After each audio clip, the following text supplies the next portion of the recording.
Praise the Lord. எல்லோரும் ரொம்ப சந்தோஷமாக இருக்கிறத என்னால் பார்க்க முடியுது.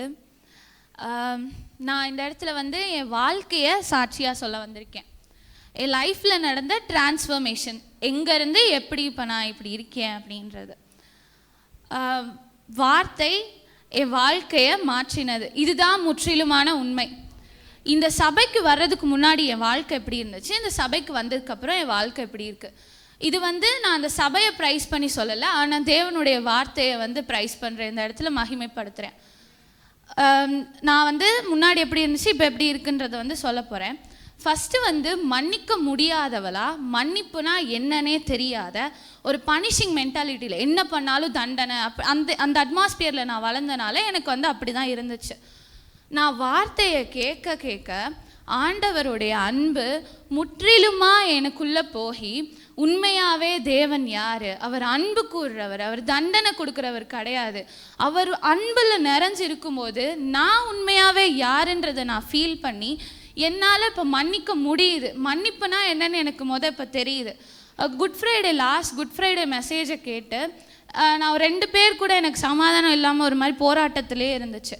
குட் ஃப்ரைடே மெசேஜை கேட்டு ஆண்டவர் எனக்கு அப்போயே மெசேஜ் டைம்லேயே உணர்த்தினார். நான் அப்போவே போய் அவங்கக்கிட்ட பேசினேன். அந்த 2 பேர்கிட்டையுமே சமாதானமாக போக ஆவியானவர் எனக்கு துணை செஞ்சார். நான் அவங்கக்கிட்ட பேசுகிற ஒவ்வொரு வார்த்தையுமே நான் இல்லை, ஆவியானவர் வந்து பேசினார்.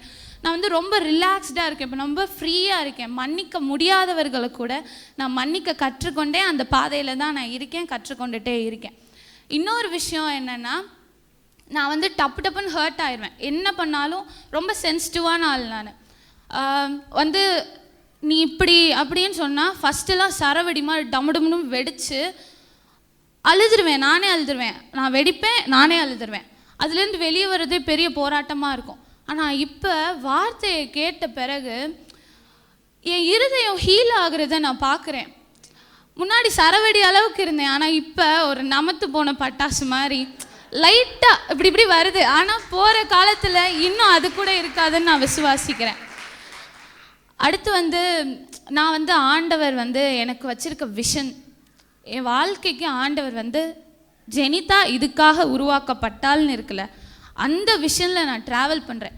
இப்படி பண்ணும்போது என்னோட காரியத்தெல்லாம் நான் தள்ளி வச்சுட்டு ஆண்டவர் எனக்கு என்ன விஷன் கொடுத்தாரோ அதில் நான் ட்ராவல் பண்ணும்போது எனக்கு தேவையானவைகளை எல்லாம் என் பரமபிதா அறிந்திருக்கிறார். எல்லாமே எனக்கு தேவையான ஒன்று கூட எனக்கு இல்லாமல் என்னை அப்படியே தொடர்ந்து வருது. நான் அதை அப்படியே பார்க்குறேன். அந்த ஆசீர்வாதங்கள்லாம் அப்படியே தொடர்ந்து என்னை சுற்றிலுமா அப்படி இருக்குது. நான் ஸ்ட்ரகிள் பண்ணிகிட்டு இருந்த விஷயங்கள் எல்லாம் ரொம்ப லேசாக அசால்ட்டாக நடக்குது. மார்க்குக்கெலாம் போட்டு ஸ்ட்ரகிள் பண்ணிட்டுருப்பேன், மார்க்குன்னு. ஆனால் இப்போல்லாம் அதை கண்டுக்கிறதே இல்லை, அது பாட்டுக்கு வருது. ஆண்டவர் என்னை அவ்வளோ தூரம் என்னை ஆசீர்வதிச்சிருக்கார். அடுத்து வந்து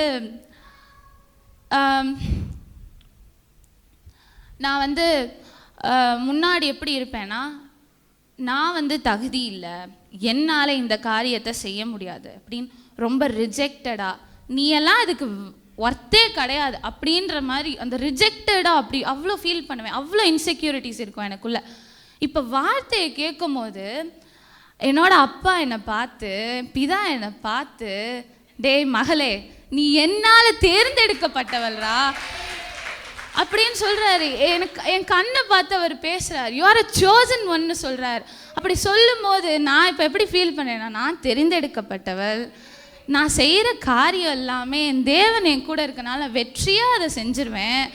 அப்படி நான் முற்றிலுமாய் அன்பு கூறப்பட்டவளாய், அவரோட அன்பில் முற்றிலுமாய் நிரப்பப்பட்டவளாக வந்து நான் ஃபீல் பண்ணுறேன்.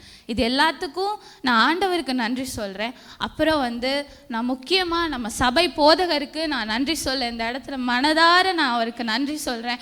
ஒவ்வொரு மெசேஜ்லேயுமே அவ்வளோ வெளிப்பாடுகள், அவ்வளோ மனசில் வந்து இருளான போர்ஷன்ஸ்லாம் இருக்கும்ல, அங்கெல்லாம் மெசேஜ் அப்போ டார்ச் அடிக்கிற மாதிரி அந்த எல்லாத்துலேயும் அவ்வளோ வெளிச்சம் இருக்குது. அந்த மெசேஜில் இருக்க வார்த்தையோட ஜீவன் இருக்குல்ல, அது உள்ளே போய் அந்த மரணத்தின் காரியத்தை எல்லாத்தையும் அப்படியே ஜீவன் உண்டாகிறது நான் அப்படியே ஃபீல் பண்ணுறேன்.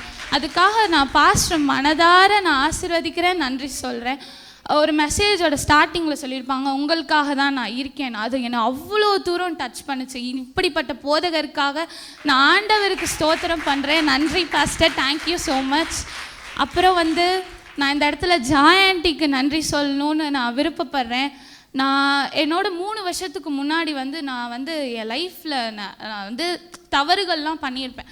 அப்போ பண்ணும்போது நான் அவங்கக்கிட்ட போய் ஃப்ரீயாக சொல்ல, எனக்கு ஒரு ஃப்ரெண்டு மாதிரி நான் இப்போ போய் நம்மளோட வயசு மூத்தவங்க கிட்ட போய் நம்மளால சொல்ல முடியாது, பயப்படுவோம். நம்ம ஃப்ரெண்டுக்கிட்ட தான் சொல்லுவோம். ஆனால் அவங்கக்கிட்ட போய் நான் ஃப்ரீயாக சொல்ல, நான் அவங்ககிட்ட சொன்னதுக்கப்புறம் அவங்ககிட்ட எந்த சேஞ்சுமே கிடையாது. அவங்கள என்னை ஜட்ஜ் பண்ணவே இல்லை. அவங்க முன்னாடி என்னை எப்படி பார்த்தாங்களோ அதே மாதிரி தான் அதுக்கப்புறமும் பார்த்தாங்க. நான் தெளிவாக டெசிஷன் எடுக்கிறதுக்கு அவங்க வந்து நீ இதை எடு அதை எடுன்னு என்கிட்ட சொல்லலை. ஆனால் வந்து எனக்குள்ளேயே கேள்வி எழுப்பி அந்த சொல்யூஷனை என்கிட்டருந்தே வர வச்சு என்னோடய லைஃப்பை ஃப்ரீயாக ஒரு டெசிஷன் எடுக்கிறதுக்கு ஆன்ட்டி வந்து எனக்கு துணையாக இருந்தாங்க. நான் ஆன்ட்டிக்கும் இந்த இடத்துல நன்றி சொல்கிறேன். God bless you aunty. அதுக்கப்புறம் நான் டெய்ஸி அக்காவுக்கு நன்றி சொல்ல போகிறேன். டெய்ஸி அக்கா வந்து எங்களுக்கு ஆண்டவர் கொடுத்த பெரிய கிஃப்ட்டுங்க. ஒரு சண்டே வந்து எங்களுக்கு யூத் மீட்டிங் அன்றைக்கி இல்லைன்னா கூட நாங்கள் டெய்ஸி அக்காவை விடவே மாட்டோம். டெய்ஸி அக்கா வந்து எங்கள் லைஃப்பில் ப்ராக்டிக்கலாக இந்த வார்த்தையை அப்ளை பண்ணுறதுக்கு எங்களுக்கு ஹெல்ப் பண்ணுவாங்க. வந்து அவங்களும் எங்களை நிறையா சிந்திக்க வச்சு ஆண்டவர் அவங்க குறித்து என்ன நோக்கம் வச்சுருக்காருன்னு எங்களுக்கு நிறையா கேள்வி எழுப்பி அதுக்கு அவங்க எங்கள் கூட ட்ராவல் பண்ணுவாங்க. அப்படி பண்ணும்போது நாங்கள் வந்து எதுனாலும் அக்கா கிட்ட ஓப்பனாக ஷேர் பண்ணுற அளவுக்கு அவங்க எங்கள் கூட அப்படி நடந்துக்கிறாங்க. அதுக்காக டெய்ஸி அக்காவுக்கு ரொம்ப தேங்க்யூ. காட் பிளஸ் யூ அக்கா. அண்ட் நம்ம சபையில் இருக்க ஒவ்வொரு குடும்பங்களும் எல்லாருமே குடும்பம் மாதிரி தான். யூத் கேர்ள்ஸ் எல்லாருமே ஒன்றுனா கூட நம்ம தனியாக இல்லை, இந்த குடும்பம் என் கூட இருக்குன்ற ஒரு பலன் ஆண்டவர் நமக்கு இப்படிப்பட்ட குடும்பத்தை கொடுத்ததுக்காக நான் ஆண்டவருக்கு நன்றி சொல்கிறேன். இந்த FWH சர்ச்சோட ஃபேமிலி நம்ம எல்லாருமே ஒருவருக்கு ஒருவர்னு திரியேக குடும்பத்தோட எக்ஸ்டென்ஷனாக நான் FWH சர்ச் ஃபேமிலியை நான் பார்க்குறேன். Thank you so much.